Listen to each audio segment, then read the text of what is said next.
Hi. I imagine you've read the title. I imagine some of you are wondering who I'm about to call out. It would seem a perfectly rational premise to me, anyway, that we all want to know the truth. For example, it keeps us alive, really. If we get a little too excited after a dream where we're flying and we don't know it's true, that it really hurts when you fall from a high story, or a high story, a high height, a height that is high. Fantastic language we have. It hurts, right? That's a matter of knowledge of truth.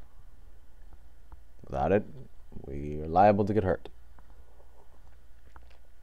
Mistake an electric socket for our girlfriend or something like that. Whatever.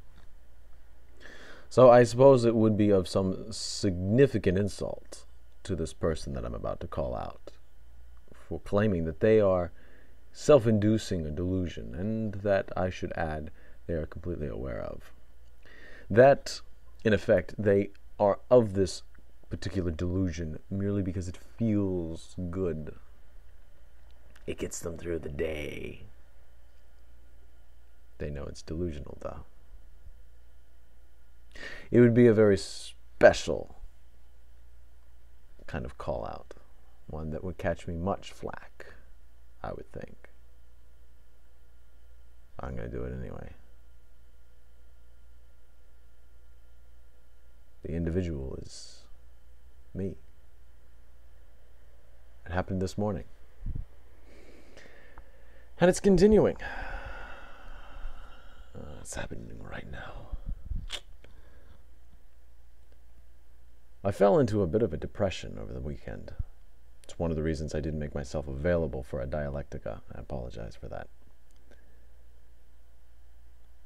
It occurred to me that I have 5 more months in this country. I don't particularly like it. I don't know enough of the language to really make many friends. I don't know enough of the language to really do anything at all in this country. I'm in a small area, a small town, a suburb of Nagoya, which isn't particularly thrilling. And it's all sort of just caught up with me. I'm having some difficulty with some of my classes, too. Some of my 5th and 6th graders are giving me hell. As a result, I was at a low. And no, I'm not going to turn this into some cheeky way of making fun of some religion and say, I am inducing myself to be delusional and now I'm calling myself a Christian. No, not quite. No, I can't call out anyone but myself this time. I went to class today. I went to school in a funk, depression. And I was sort of just bracing to see what it was going to do in class. It's tough teaching English to children who do not speak English. How to teach or teach teach English in English to people who don't know English. Figure that one out. But that's what they want us to do. That's why they hired me when I told them I didn't speak Japanese. But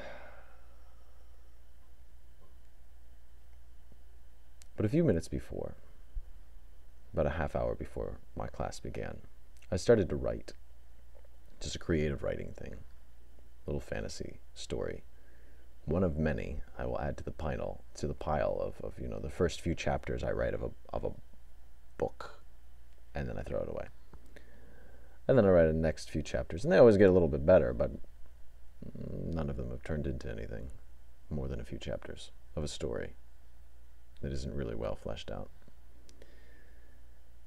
But I reached a sort of pause in the scene that I was writing, and I said, oh, that's enough. Maybe I should just look over my notes, or just sit here and stare at the screen. And I heard a small voice in my head. It didn't come from nowhere. It wasn't quite like that. Actually, I guess it began with saying, what would I really want right now? And I answered myself, in thinking, well, I would want someone to take notice of this writing and be totally supportive of it and love it and say that I should write more.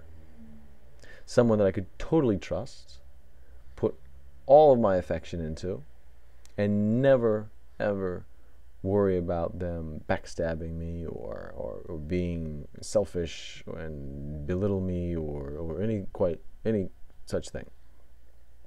Not that I have much history of any of that kind of stuff. I haven't had anyone that's ever backstabbed me or any such thing. And then a little voice appeared, the incarnation of precisely what I wanted. The voice said, "Wow, what you just wrote is really good. I really liked it. What happens next?" And I found myself conversing with this voice, and I said, well, I guess I don't know. I didn't really think much about the next part of the scene. And the voice replied, well, you should write more, though. This is really cool. I mean, you're really onto something here. And I found myself saying, yeah, I guess you're right. This is sort of interesting. I guess if I just keep this emotion going, the momentum going, I might be able to do something. Yeah, said the voice, I think you could. What do I write? I asked. The voice said, well, just write anything. Just check it out. Just see if you like it. Okay, I said. And I briskly typed away another few words, another few sentences. A few sentences turned into a few paragraphs, and a few paragraphs turned into a few pages. And all the while, whenever I thought of slowing down, I heard that little voice in my head saying, that's great. Keep going. What happens next? I was so enthralled with this ultimate companion, something that is absolutely impossible. The perfect companion. Not a good companion, those are possible, but the perfect companion.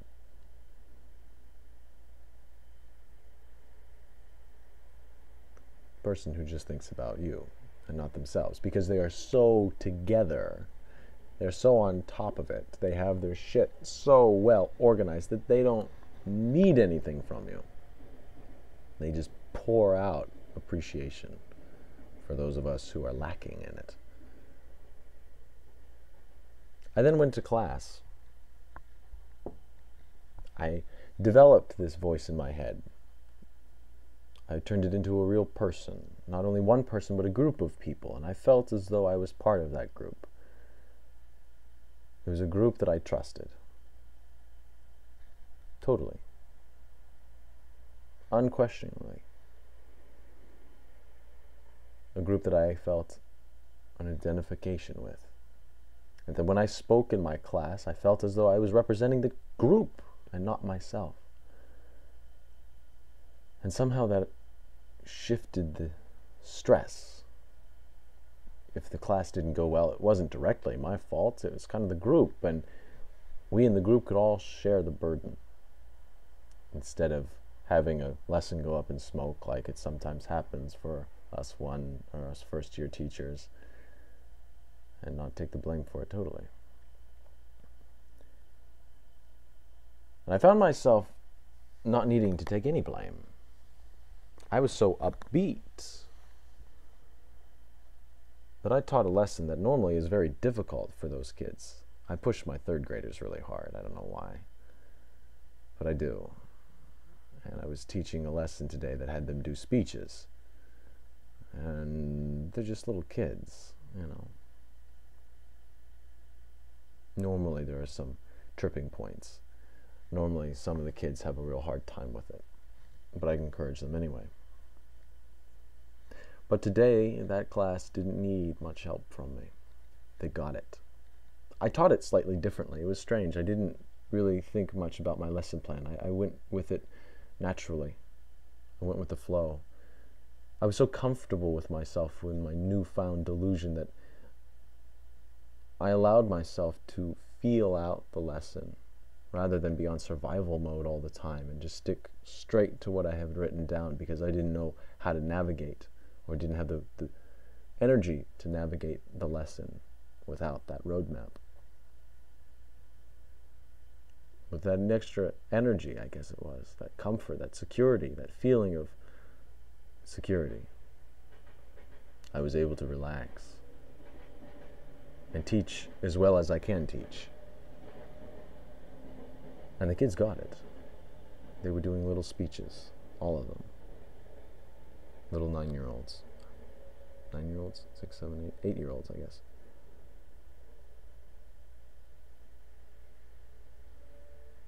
I hold to my delusion. I do it because it feels good. I know it's not real.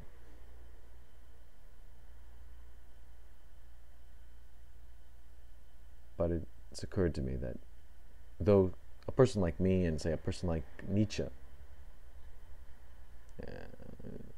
don't see eye to eye, if he was the one that was really right all along, I can't blame him for going nuts before he died.